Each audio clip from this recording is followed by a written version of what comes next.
Hey there, this is Ryan, CEO of KHB Construction. We want to talk to you about your next kitchen remodel in Stockton, California. Stockton is a beautiful city in California. We do a lot of custom kitchens up there, and I want to talk to you about some of the criteria you should be looking for in your next contractor, some of the price points that these kitchens might fall, timelines, and how to deal with the city of Stockton to get your permit approved to actually start your kitchen remodel. To start, I want to talk about some of the criteria you should be looking for in your next contractor when you're going to trust them with your custom kitchen remodel. A few things here, and in Stockton there's a wide array of contracting companies that either specialize in kitchens or are a more all-purpose general contractor.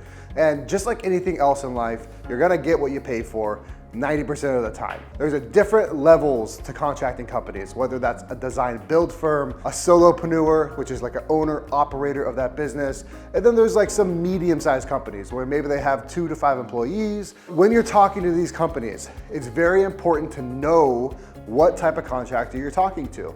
If you're talking to a owner operator, one-man show, you need to have an expectation on his price, timeline in relation to, let's say, a design build firm and their price point and their timeline and the value that they bring to the table. Two separate companies is going to be probably the same end result, but how you get to that custom kitchen and that beautiful vision you have is two very, very different paths.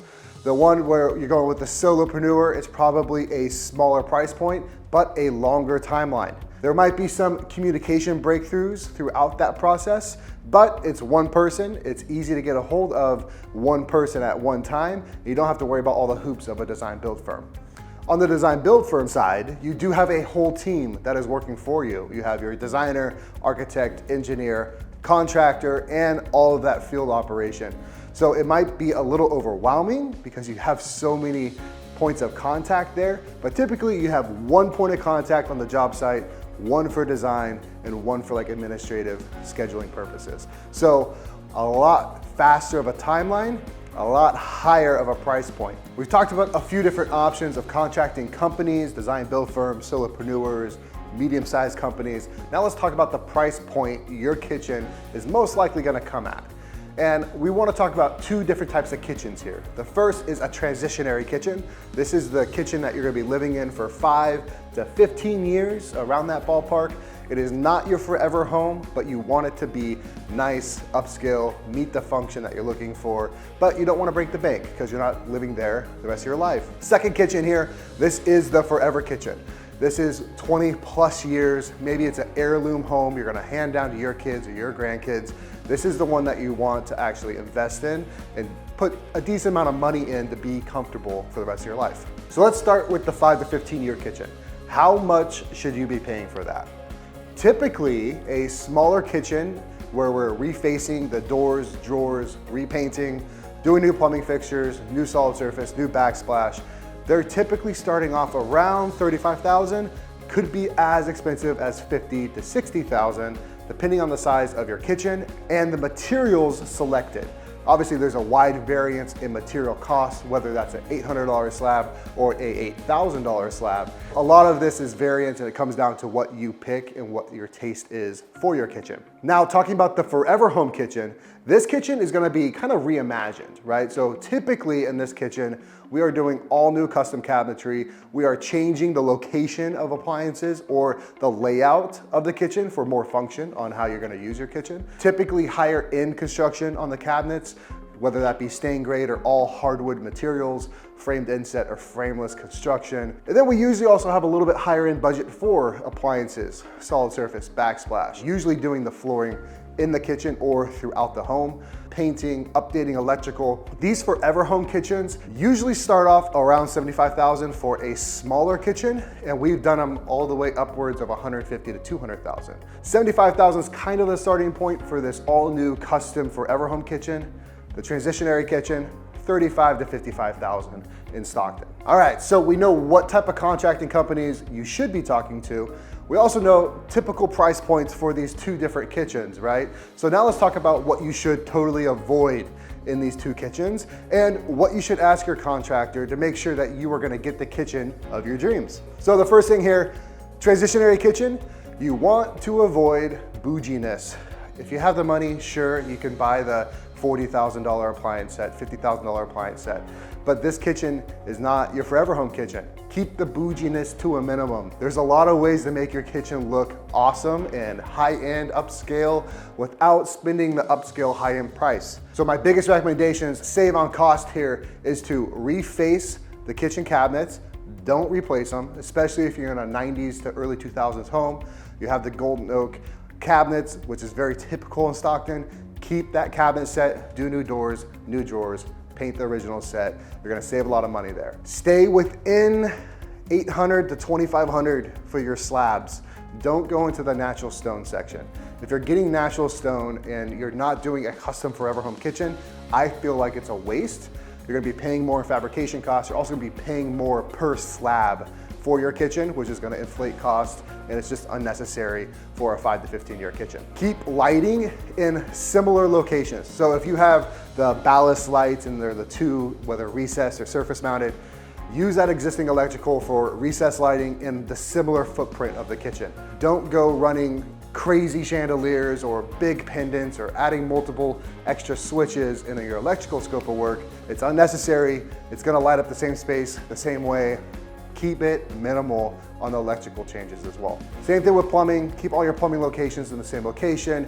Keep things as minimal as possible to save costs, because the ROI on this transitionary kitchen is only a little bit less than this upscale kitchen. Forever home kitchen, what should you avoid?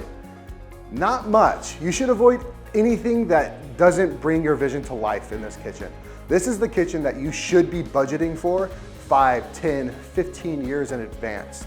This is not a like, oh hey, I just wanna spend 20 grand today on a new countertop. You should be budgeting for this kitchen. You should have a list of ideas that you've taken down throughout the years, throughout the homes that you've lived in.